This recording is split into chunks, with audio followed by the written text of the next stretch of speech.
Eduardo de la Universidad de Sevilla del 15%, nosotros somos una universidad pequeña, con un profesor limitado y nosotros renunciamos incluso a ese 15%. La Dirección General saca, en este caso, petróleo para organizar esta jornada. Y bueno, para poner en contexto un poquito la experiencia, evaluación democrática para el aprendizaje invertido en educación física. La democracia, el concepto de democracia es el gobierno, en este caso, la participación del pueblo en el gobierno. ¿Vale? Democracia. En el caso de la evaluación democrática es la participación del alumnado en la evaluación. ¿Vale? Evaluación democrática. Pero no es lo mismo, es diferente de la democracia. No es lo mismo una democracia representativa o indirecta, como tenemos en España, si nosotros no votamos directamente a nuestros representantes, sino que votamos a listas ya enlatadas por los partidos. Democracia indirecta. Que no es lo mismo eso que una democracia, como ocurre en Suiza, que eligen directamente a sus representantes. En el caso de la evaluación democrática, no es lo mismo que la forma de participar el alumno sea consultar sus calificaciones, ¿vale? Que nosotros le demos implicación con procesos de calificación dialogada. El profesorado se baje al barro, se siente con el alumnado y le diga: me vaya a defender vuestra valoración, vuestra calificación. Es un concepto de evaluación democrática muy revolucionario, y aunque el paradigma teórico está muy claro, pero luego los estudios nos dicen que hay una frase muy buena de Carles Monereo que dice: estamos enseñando y evaluando contenidos del siglo XIX con profesores del siglo XX para alumnos del siglo XXI. Pues en este caso sabemos que este es el paradigma teórico, pero cuando miramos por los ojos de buey, vemos que estamos haciendo exactamente lo mismo. Ese es el concepto de evaluación democrática. El aprendizaje invertido, como bien ha hecho la introducción la Dirección General, he escuchado Flip Learning, Flip Classroom, diferentes denominaciones para designar un modelo que vamos a ver ahora, y es una experiencia que se ha hecho en esta facultad. Yo llevo trabajando 2 años, no exenta, porque algunos profesores se acercan, me preguntan, ha sido una experiencia no exenta de dificultades intrínsecas, extrínsecas, etc. Bueno, y en este caso también ha habido 2 formaciones, en este caso a PDI, 30 profesores que se han formado en este modelo, en este caso en esta universidad. Bien, ya ha presentado el Mariano. Yo soy Fernando Otero, soy profesor de la Facultad de Deporte, soy funcionario también de carrera del Cuerpo de Maestros de Educación Física y funcionario de carrera del Cuerpo de Profesores de Secundaria. En la actualidad no estoy en servicio activo en nuestro cuerpo, pero bueno, vengo del mundo de las aulas y sé lo que se está haciendo. Nosotros hemos estado hablando de evaluación democrática, que es importante dar participación al alumnado, y de aprendizaje invertido Flip Learning, que son metodologías activas. Lo que yo estoy haciendo aquí es una metodología expositiva. Pues, como no es lo mismo predicar que dar trigo, vamos a predicar un poco con el ejemplo, y todo el mundo con su móvil. Todo el mundo saque, por favor, su móvil fuera, ¿vale? Y incluida la Dirección General. Y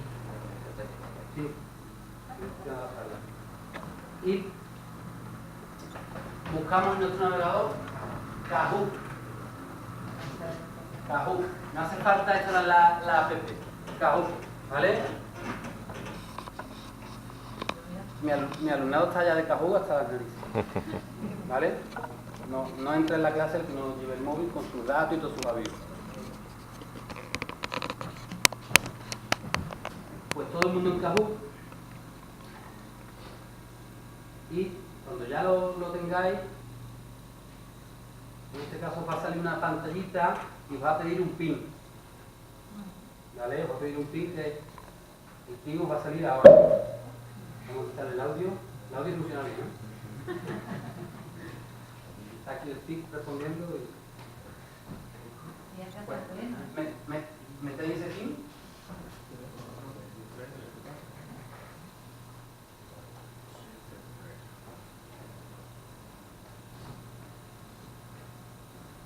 ponéis el link que consideréis. Ahora estáis de forma individual, pero estamos hablando de que el aprendizaje es muy importante, la interacción. Se habla, todos los modelos cognitivistas hablan de la interacción. Nosotros hacemos KU en grupo, que es lo ideal. ¿Vale?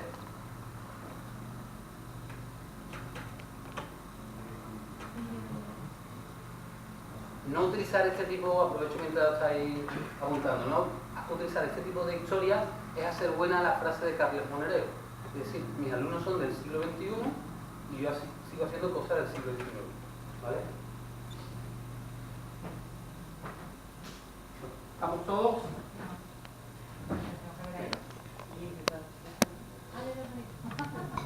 Esto es obligatorio, esto no es democrático. Aquí no digo la democrática, aquí todo el mundo tiene que... Vámonos. Bien, esta pregunta tiene una prueba, ¿vale? Esta primera es de prueba. Pregunta de prueba. ¿A quién perjudica la caída del ladrillo y el sector de la construcción? Van a salir 4 opciones de respuesta, 4 colores, ¿vale? Y ustedes en vuestro móvil contestáis una de las 4. La que consideréis correcta, ¿vale?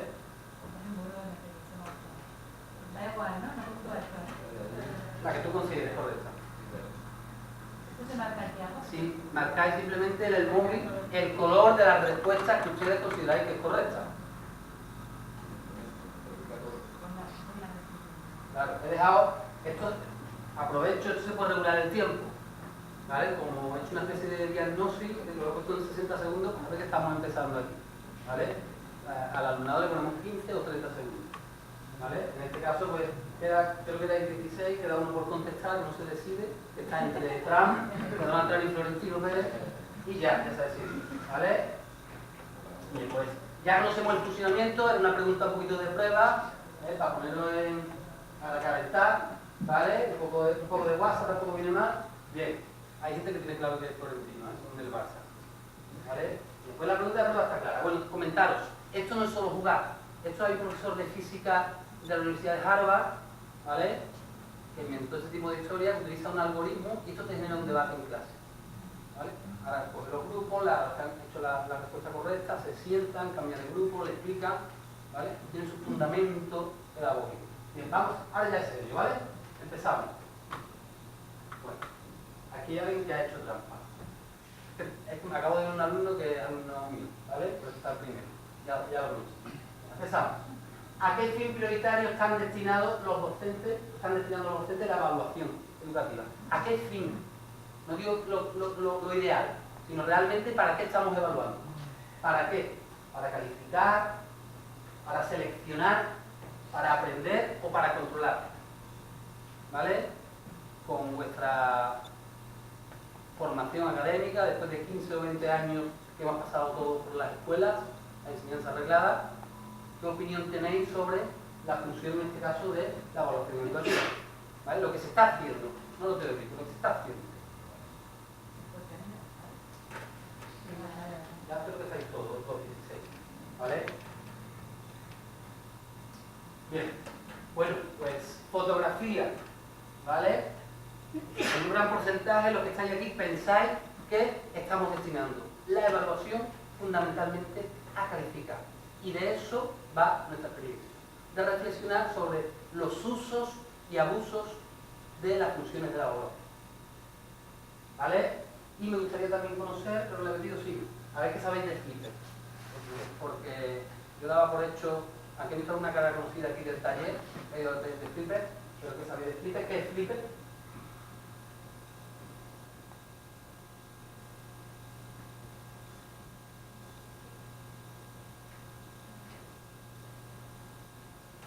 ¿Sabéis quién pone la verde? Bien. Bueno, retroalimentar en el aula los residuos fuera de ella. Bien, pues más o menos sabemos de qué estamos hablando. Bien, pues con esa respuesta, digamos, con ese estado de la cuestión que tenemos, es decir, el paradigma teórico dice muy claramente que tenemos que evaluar para con la función de aprender al alumno. Pero ustedes están aquí, contestan que la función que estamos destinando es calificar. Eso es importante, porque ¿cuál es el estado de la cuestión? La cuestión, la literatura especializada, la reflexión que acaba de ser lo participante aquí, estamos evaluando exclusivamente para calificar. ¿Vale? Lo comentaba anteriormente con la charla de Eduardo. había un gurú que decía que en el 2020 cerramos el kiosco y se cierra la universidad. ¿Por qué? Porque aprendizajes no formales, informales, y nuestro alumnado está cada vez aprendiendo más fuera de las enseñanzas privadas. Si seguimos haciendo lo mismo, si miramos por el lado de Way, seguimos haciendo lo mismo, si seguimos haciendo una evaluación industrializada, cerramos el kiosco. ¿Vale? De hecho, ya habla el catedrático Juan Ignacio del Pozo, que ya hay una industria, hay un mercado, ¿vale?, alrededor de la educación no formal. Es decir, lo que mi alumno que está aquí no aprende en la universidad, yo monto mi chiringuito y me las aviso, ¿vale? Eso es importante.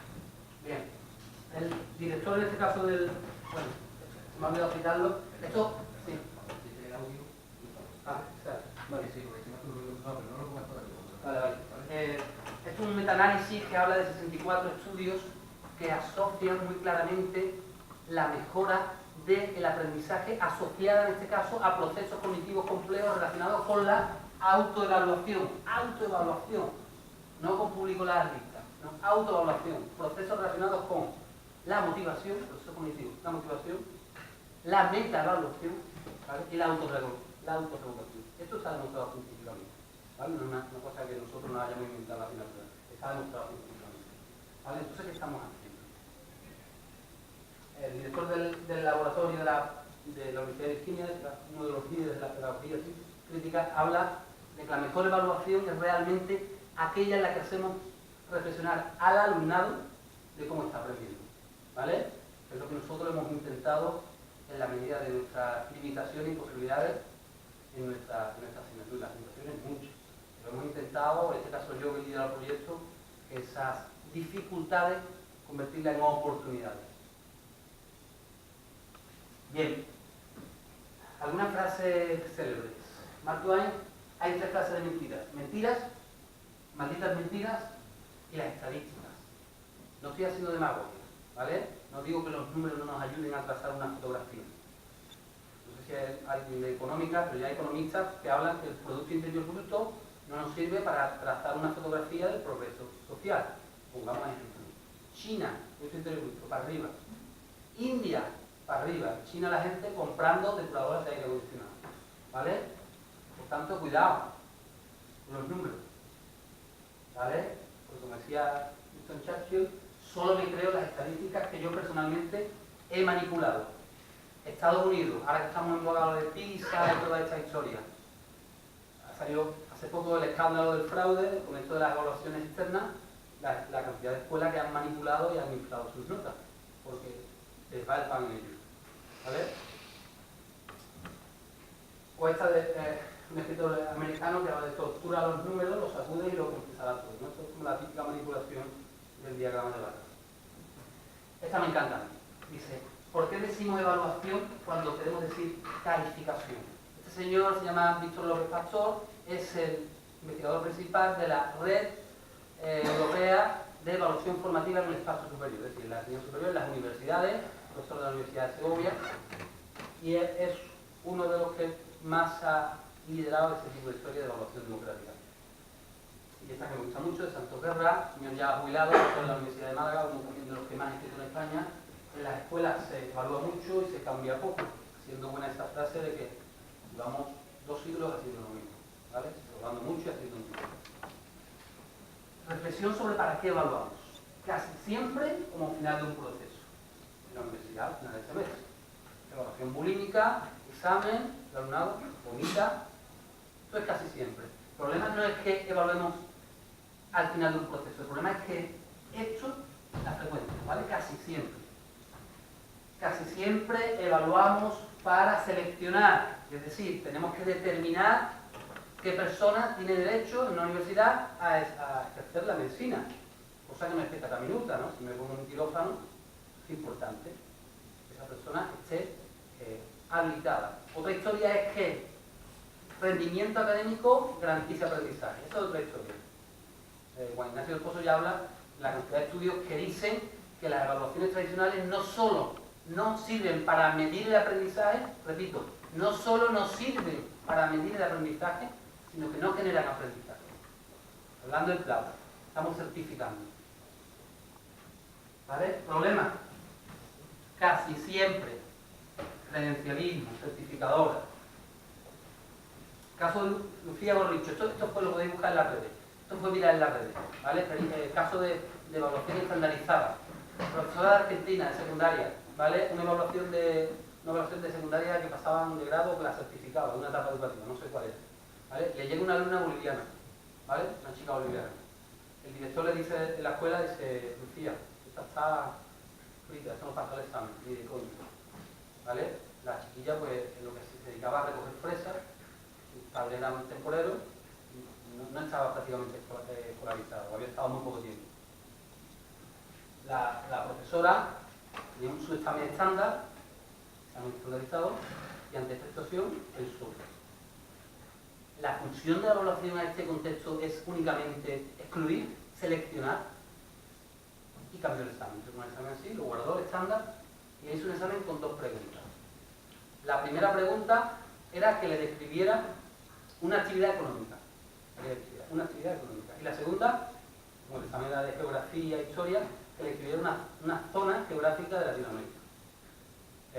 La niña lo que hizo fue, primera pregunta, actividad económica, le habló del cultivo de las fresas, de que iba a hablar, y segunda, le habló de Bolivia, presión gráfica de Bolivia. Esto que veis aquí es el examen, ¿vale? Esto os vais escribiendo.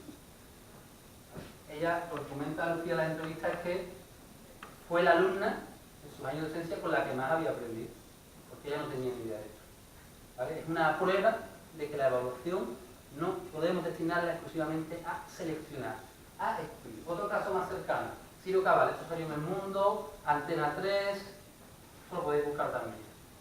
Un chico de biólogo, 5 años aquí en España, 5 años, echando becas, proyectos, puertas cerradas, trabajando de camarero. Llega Princeton, dicen que era champion de la biología, ¿vale? Y hace así, le hace una entrevista, y dice, bueno, sí, está ganando el doble de lo que gana aquí cualquier profesor universitario, ¿vale? ¿Qué le había ocurrido? Lo que cuenta la entrevista es su nota académica, esa que decía que equiparaba aprendizaje, en este caso había una equiparación entre aprendizaje y rendimiento académico, no era muy alta, becas FPU, etcétera, etcétera, y aquí estaba excluyendo de esta gente, que no son pontes, que tienen recursos, pues ahí está, ¿vale? Tenemos argumentos oceánicos para decir que el rendimiento académico no es solo un predictor, no es un predictor de talento, sino que en ocasiones excluye, ¿vale? Por tanto es importante que reflexionemos sobre este tema. A veces lo utilizamos para castigar, controlar a la universidad. Yo paso la lista de clase, aquí había una lista, ¿vale? Porque estamos certificando y es otra de las funciones. Los problemas vienen es que con estas funciones rara vez como instrumento de mejora. ¿Cuántos profesores de la UPO hay aquí? Levante la mano. Vale. En el caso de las encuestas de calidad, ¿no? Yo ahora presento mi docente y tal. Las encuestas de calidad es un esfuerzo que se hace un poco inútil, porque sabemos que los alumnados no contestan la encuesta en algunos de los casos, ¿vale? Y que no se establece una relación causa-efecto. Ejemplo, la nota que nos dieron el alumnado, en este caso a mí, el año pasado para Flipper, estaba por encima de la media de la universidad, 4,6.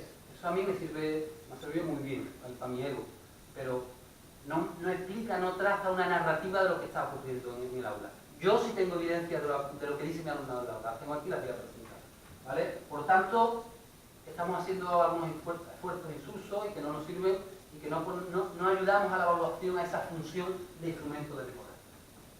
Y lamentablemente, casi nunca, como ustedes habéis contestado en el CAPU, utilizamos casi para calificar. Creo que ha habido una respuesta para aprender a motivar, ¿vale? Esto es deudor de muchas historias, es decir, estamos en un sistema neoliberal y bueno, ya sabéis que hay dos empresas, para los alumnados que sepáis, se llaman Elsevier y Thomson, ¿vale? Que son las que dictan, las que compran el conocimiento, ¿vale? Entonces estamos al servicio de esta historia. Una máxima, lo ha dicho Eduardo anteriormente, en el aprendizaje por competencia tan manido. No todo lo que puede ser enseñado debe ser enseñado. Tenemos que adelgazar, ¿vale? porque lo que me vomita el alumno en el examen se le olvida. No todo lo que puede ser medido, evaluado, debe ser evaluado.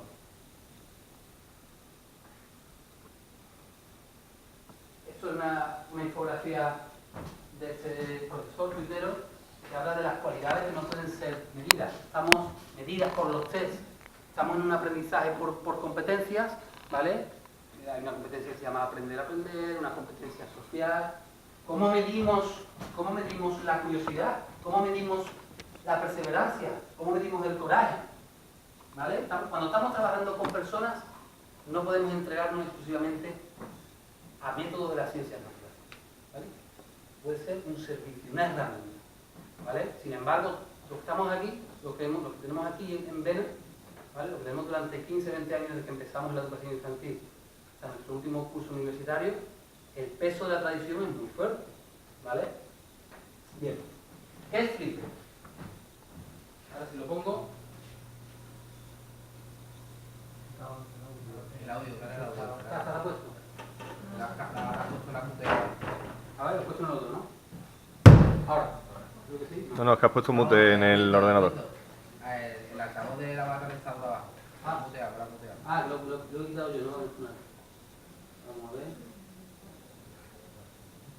Sí, efectivamente.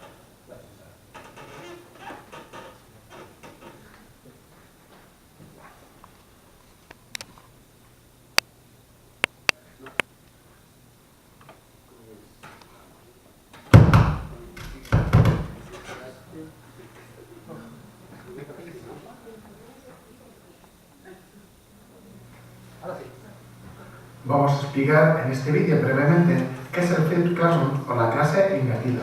Y pensaba que es una nueva metodología, y ponía nueva entre comillas, porque realmente es antigua. A quien no le han dicho que llegue a clase con la lección estudiada, o léetelo que mañana aprendes mejor la clase, pues por ahí van los tiros. En que reordena, pues más que una metodología, es una forma de trabajar, reordena un poquitín la forma de dar la clase. Luego explicaremos cómo. Utilizando vídeos y otro tipo de documentos, ya sean apuntes, libros, etcétera, pues para aprender mejor. Todas estas cosas que hacen, pues que facilitar el aprendizaje, facilita, de tal manera que se aprende mejor. ¿Por qué? Porque es un aprendizaje más personal, pues que facilita los distintos ritmos en clase. Hay gente que va muy por delante y va muy rápida, y gente que tarda más, que va más a paso de tortuga. Y el hecho de trabajar un vídeo, de poderlo ver más de una vez, de pararlo y repetirlo, etcétera, facilita los distintos ritmos de aprendizaje. Además, si nos apoyamos en estas metodologías como el trabajo cooperativo, mejora las relaciones de clase, puesto que los que van por delante pueden ayudar a los que van por detrás. Vale, entonces, ¿cómo funciona esto en casa y en el colegio? En casa, lo primero que hacen es ver vídeos. Ver vídeos y lo explicamos cómo, es decir, ver vídeos con asterisco, trabajar vídeos tomando apuntes, poniendo pequeñas actividades fáciles, vídeos breves además, de tal manera que ese ver vídeos se trata de extraer esa información para que se convertirla en aprendizaje. No solo se trata de ver un vídeo de manera habitual, sino de extraer esa información.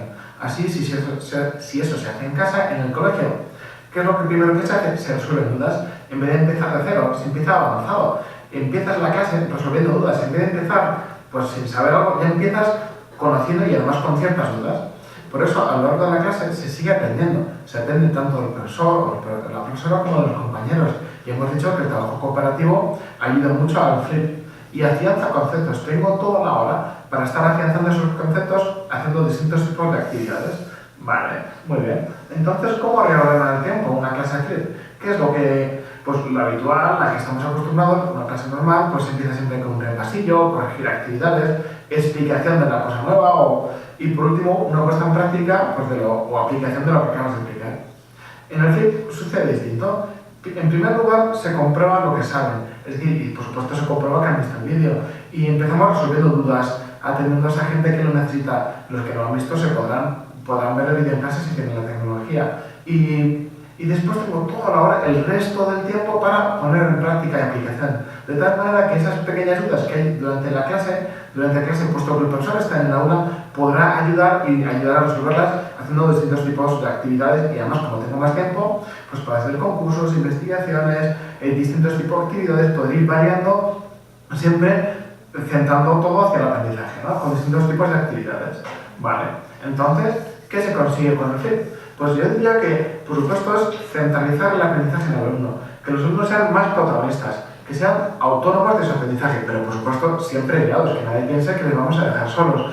De tal manera que el profesor se ayuda gracias al trabajo cooperativo del compañerismo de unos con otros, de los que van por detrás. ¿Por qué? Porque facilita los distintos ritmos, puesto que unos van por delante y otros por detrás, ayuda a que cada uno vaya a su ritmo y además los que van por delante pueden ayudar a los que van por detrás. Por eso somos más protagonistas, porque cada uno avanza como puede. Así, el profesor ayudado de sus alumnos y sin tener que estar tanto tiempo explicando la pizarra está más cerca de cada uno de ellos. Por eso son más protagonistas, porque está el profesor más cerca de ellos, de cada uno de ellos. Y puesto que tengo más tiempo, las clases son activas y puedo hacer más tipos de actividades. Así, pues pueden ser las clases más entretenidas o más enriquecedoras. Y por supuesto hay gente que luego se asusta un poquitín y dice, esto no hay que quitar nunca lo anterior. En clase, pues muchas veces explicaré de la forma clásica, cuando veo que la gente no se ha enterado, porque es una forma de reforzar. Siempre refuerzo, siempre, ¿no? Con esto lo que conseguimos es que haya más contenido en clase. Bueno, espero que os haya servido esa pequeña explicación de qué es el Flip Classroom y os dejo mi cuenta de Twitter. Espero que os haya servido. Ánimo, empezar, que os digo que esto merece la pena. Yo creo que ha quedado claro, ¿vale? Hay algunas diapositivas sobre Flip que no voy a detener, ¿vale? Pero Eduardo ha puesto el dedo en la llaga. Y eso hace Flip. Si tenemos que pensar en las personas, es lo que hace Flip. No tanto en lo que yo enseño, sino en lo que mi alumno aprende, en cómo mi alumno aprende, ¿vale? Por tanto, que nadie diga que no es ver vídeos en casa. Profesor, ¿vale? Es una redefinición de sus roles. Los docentes ya no somos meros transmisores de conocimiento. Señores, el conocimiento está en la red. Somos encantadores de serpientes, diseñadores de ambientes de aprendizaje, selección de materiales, etc. Frase de Carles Monedero, ¿vale? Profesores del siglo XX, estamos en el XXI, niños. Tampoco es una digitalización de los contenidos. Somos curadores, que se llama ahora, de contenido. No todo lo que está en la red vale. Hay que seleccionar el contenido y derramarlo allí donde la frase del alumno tiene ser. ¿Vale? Por tanto, no es una mera digitalización de los contenidos. Esta pirámide me gusta mucho, aunque está atribuida a Internet, no está claro que sea de él, es muy antigua, pero define muy bien esta frase, está en la pirámide de Monedero. El alumnado, ¿qué es lo que recuerda a las 2 semanas? ¿Vale? Recuerda solo el 5% de lo que ha escuchado, el 10% de leer un libro, el 20% de ver un gráfico y, atención, el 90% de enseñar y decir a otros, ¿vale? El 75% de practicar haciendo, ¿vale? Y el 50% de tener una conversación, ¿vale? Nosotros en Flipper y la evaluación democrática hemos puesto un foco aquí, ¿vale? Con nuestras limitaciones, por lo que ha dicho antes en el vídeo, es decir, no hay métodos puros, ¿vale? Pero es importante. En el caso de Flipper, los métodos, los procesos cognitivos simples, ¿vale? Que son recordar, comprender, nosotros los sacamos fundamentalmente del aula, ¿vale? Y lo llevamos antes del aula. Lectura de, en este caso, de apuntes, vídeos, fuera. Y destinamos nuestra clase a los procesos cognitivos complejos, que creen, a que coevalúen entre pares, a que se autoevalúen, a que reflexionen sobre su calificación, ¿vale? El proyecto, sobre todo este año, hemos puesto un poco el foco en 3 estrategias, que son, dentro del modelo Flipper, son, primero, la autoevaluación. Segundo, la coevaluación, evaluación entre pares, entre grupos de alumnos y entre ellos. Y tercero, pues hemos hecho un proyecto de ABP, mensaje basado en proyectos, durante 3 semanas de calificación dialogada, que es uno de los máximos grados de evaluación democrática o de participación del alumnado. Esta es la síntesis del proyecto. Aquí veis las estrategias de evaluación democrática. Hemos hecho una síntesis de 8 semanas, son 14, y la metodología que hemos utilizado, ¿vale? Aquí está coevaluación, aquí está autoevaluación, evaluación compartida, que es un proceso de reflexión continua entre profesor y alumno, y la calificación dialogada a lo largo de 3 semanas, ¿vale? Y las estrategias que no nos vamos a defender, gamificación, aprendizaje cooperativo, práctica reflexiva, etc. ¿Vale? Vamos a centrarnos en las 3 estrategias: autoevaluación, coevaluación y calificación dialogada. Autoevaluación. La autoevaluación, en este caso, no es más que el proceso de reflexión sobre su aprendizaje. Aquí veis Esta es nuestra web, organizador formativa. Esta es nuestra web, esta es de la asignatura. Aquí veis los temas, son los temas. Y en cada tema, lo que hay, en este caso el tema 3 de tendencia, hay un vídeo elaborado por nosotros, hay otro que hemos cogido de la red, donde explica ese tema. Cada tema tiene sus propias preguntas que el alumno responde en casa. Tenemos mecanismos, obviamente, para gestionar, controlar que se contestan esas preguntas.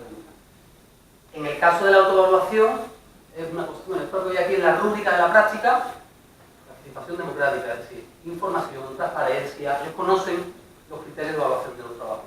Y autoevaluación, ¿vale? Semanalmente el alumnado rellenaba un cuestionario donde reflexionaba sobre su performance y sobre nosotros, opinaba sobre el profesor, ¿vale? Había una parte del cuestionario que estáis viendo aquí ahora, que ellos hacían una estimación del trabajo no presencial, en horas. Cuánto le habían dedicado a la lectura del artículo, cuánto al vídeo, en horas, trabajo no presencial. Ahora veremos por qué, ¿vale? Y luego, pues, opinaba pues, de la utilidad, ha salido por ahí, alguien lo ha dicho, utilidad de lo que estaban haciendo, esto para qué nos sirve, ¿vale? Si veis, utilidad y justificaban la respuesta, no solo era una escala de Likert, sino que tenían un componente atributivo. Hablaban también de la implicación, su grado de implicación, y lo justificaban. Y por último, hablaban de su grado de satisfacción con la docencia, ¿vale? Y lo justificaban, ¿vale? Esto ya genera aprendizaje. Como decía ese Stone, ¿vale? Que el alumno reflexione continuamente sobre qué está aprendiendo, esto ya genera aprendizaje, ¿vale? Más que publicar las notas en el aula virtual, ¿vale? Bien. Esto es una estimación de las horas no presenciales de un tema. Aquí, por ejemplo, el 42% de los 2 turnos había dedicado 1 hora a la lectura del artículo, a la preparación de la práctica igual, hacíamos una estimación de todas las categorías. En este tema, la media era de 4 horas no presenciales. Esto no tenía ninguna vinculación con la calificación. Le dijimos, esto no hay problema, que ponga 0 o 5. Esto tiene este sentido. Hemos hecho un estudio, se acaba de publicar en una revista de impacto, nosotros también tenemos que acreditarnos, aunque creamos la evaluación democrática, y combate la ficción de los créditos STS. Nuestra asignatura, 150 horas, 45 presenciales. Y aquí, de donde se cuesta la ABA, donde el alumno aprende, es donde está. ¿Vale? Pues hemos hecho una estimación, ¿vale? También esperemos que se publique sobre esto. Esto sobre la implicación, voy a adelantar un poquito y voy a tenerme la utilidad. Pues aquí hay un alumno que dice en este tema, 60% muy dice, porque al hacer la exposición de la correspondiente tendencia, entendimos mucho mejor tal tendencia al tener que pensar en ventajas, inconvenientes, contextualizaciones. Y a su vez el resto de tendencias al haber escuchado a los demás compañeros. ¿Vale? Satisfacción con la docencia. Bueno, aquí hemos extraído, a todo el mundo no le gusta eso. En este caso, poco satisfecho, está bien realizar un debate, pero ha quedado muy poco tiempo para la participación de todos. La evaluación democrática habla fundamentalmente de la metaevaluación del sistema. Tenemos que estar continuamente evaluando. ¿Vale? Coevaluación. Evaluación entre pares. ¿Vale? No es más que un proceso de participación donde yo evalúo a otros compañeros. ¿Vale? Esto, ahí estáis viendo, es un test validado que hay sobre deportes de innovación, deportes cooperativos. ¿Vale? Cada alumno tiene a su par, y a su par a que tiene que evaluar, y el aprendizaje no se produce cuando yo relleno un cuadrito y le pongo unas cruces. Ahí no hay aprendizaje. El aprendizaje se produce aquí. ¿Vale? Cada uno está con su par y estamos reflexionando continuamente sobre qué estamos haciendo. ¿Vale? Este es el caso de la coevaluación. ¿Vale? En este caso hemos utilizado una herramienta mágica que se llama Corrubrics. ¿Vale? Hay una propuesta en este caso de taller sobre esa historia. Esta herramienta la he utilizado fundamentalmente en el máster, pero es una herramienta de coevaluación. Hay una rúbrica, que es la que veis, y ahora cada alumnado tiene que coevaluar a sus compañeros con ese cuestionario. Aquí veis la rúbrica y veis cada dimensión, hacer en este caso con su correo electrónico, esto se hizo en este caso por grupos, y yo voy coevaluando el trabajo de mi compañero por la rúbrica que es conocida desde el principio. ¿Vale? Entonces hay una escala en este caso de Likert, experto, avanzado, análisis de necesidades, esto era sobre discapacidades. ¿vale? Ellos van cumplimentando y luego al final tienen la opción también de hacer comentarios cualitativos. ¿Vale? Aquí veis la presentación, aspectos formales, en este caso, no solo de contenido, y tienen la oportunidad de hacer comentarios cualitativos. Es decir, cada grupo puede comentar, en este caso, aspectos relacionados con la cuestión. ¿Vale? Pregunta que me hacen los compañeros. Todo da un montón de trabajo, tío. Tengo que publicar. Magia total. Resulta que con Rubrik yo me voy de la clase con las notas hechas. Me voy con las notas hechas. ¿Vale? Aquí veis coevaluación, lo que han puesto ellos en las diferentes dimensiones, autoevaluación, ellos también se han autoevaluado, y heteroevaluación porque yo he evaluado. Aquí veis los comentarios. ¿Vale? Y en este caso con Rubrik me da esta es una experiencia en este caso en el máster, ¿vale? Ahí lo veis por grupo, están colaborando sus compañeros, ¿vale? Y esto es lo que te da la nota, ¿vale? Te da la nota final, ¿vale? Por tanto ponemos las medias, los medios tecnológicos al servicio del aprendizaje. Bueno, hay ya mucho trabajo, no me tengo aquí, literatura científica que habla ya sobre que este tipo de evaluación genera mucho más aprendizaje que la evaluación tradicional, ¿vale? No me detengo. Y lo último, ¿vale? La calificación dialogada, ¿vale? Cerramos. Personalmente como profesional es una experiencia impagable.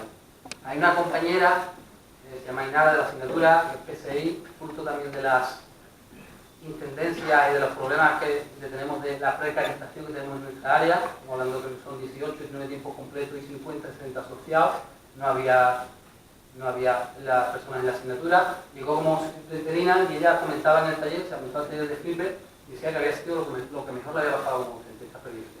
Bueno, esto es un proceso de negociación con el alumnado sobre un proyecto de trabajo de 3 semanas donde el alumnado tenía que diseñar, en este caso, cuando pasa una rúbrica, unos criterios leídos, publicados, transparencia, no me escondo, transparencia, esto genera aprendizaje ya. Unos criterios de evaluación muy exhaustivos, tenían que construir, cada grupo se le asignaba un modelo de inspección deportiva. Estamos hablando de alumnos de primero, ¿vale? Nivel de autonomía y de competencia muy potente, ¿vale? Durante 3 semanas estuvieron trabajando en esta historia, el rol nuestro es como mediadores, y al final, nosotros en este caso nos sentamos con nuestro alumnado, ¿vale? Nos sentamos con su trabajo, con la rúbrica, y cada alumnado tiene que defender su nivel de desempeño en cada punto de la rúbrica, ¿vale? Como he dicho, ha sido una experiencia en este caso impagable, y bueno, pero en este caso es importante, no pongo el vídeo, en este caso es importante sobre todo recibir qué dice el alumnado. Impagable puede ser para mí un libro, pero a ver qué nos dice el alumnado. A diferencia de los otros temas donde el alumnado, pues, bueno, sabemos que la autoevaluación no tenía implicación en este caso para la nota que nos pintara bien o no, el alumnado, la escala de Likert era la tercera opción o la cuarta, eran más o menos las más votadas, pero el alumnado siempre ponía la tercera, no éramos tan buenos, ¿vale? Aquí, utilidad del proyecto de calificación dialogada, y ya voy a acabarlo. Un 70% lo calificaba como muy útil, nos sorprendió eso, ¿vale? Porque ya habían hecho 8 o 9 temas, 8 o 9 semanas, y aquí el alumnado dijo, esto no me interesa, esto que habéis hecho aquí no me interesa. Y no nos interesa hacer una estadística, porque tortura los números y lo confesarán todo. Nos interesa esto, ¿vale? Esto está copiado y pegado la respuesta del alumnado, con la falta de ortografía, ¿vale? Para que no haya sesgo ni censura. A ver, pues me ha parecido muy interesante porque he aprendido nuevas técnicas de evaluación, pero que creo que son más formativas y ayudan muchísimo más al desarrollo de los alumnos. Esta forma de trabajar nos ayudará en nuestro futuro laboral, mejor que rollo expositivo. En este tipo de sesiones aprendo mucho más y entiendo mejor los conceptos. Bueno, sigo satisfacción. Bueno, aquí se equilibró un poco más la cosa, totalmente satisfecho, y subrayo aquí. He podido aprender lo importante que es saber realizar una autocrítica, ese es el objetivo de nuestro trabajo. He aprendido a reflexionar sobre el trabajo realizado. He aprendido de mí nuestros errores. Esto es el resultado. Estoy muy satisfecha con la docencia. La manera de aprender está siendo muy divertida y diferente al resto de asignaturas. A los alumnos del siglo XXI no nos engañamos ya, ¿eh? Lo que hace que aumente el interés por esta asignatura. La calificación dialogada por lo menos de asignatura. en esta semana, una metodología que pocas veces vamos a tener oportunidad de disfrutar. Y acabo aquí, que corro un poquito. Me encanta la frase del profesor Santos Guerra, que dice: dime cómo evalúa y te diré cómo enseña. Lo que ha dicho Mariano anteriormente, la evaluación lo condiciona todo. Si yo le digo a mi alumnado que examen, evaluación bulímica, preparo a mi alumnado para eso. Si yo tengo a mi alumnado, como ha sido el caso, currando semanalmente, lo premio con eso, pues su aprendizaje estará orientado hacia lo que estoy viendo. ¿Vale? Si tenéis preguntas, Mariano me ha llevado la tijera y nos va a contestar. Me parece tan interesante que en un minuto de preguntas quiera resultar. Bueno, ¿alguna pregunta, algún comentario al respecto? Bueno, pues no se corto rápido, porque tenemos que ir luego a comer y ese tipo de cosas. Y doy paso a... Bueno, muchas gracias, Fernando.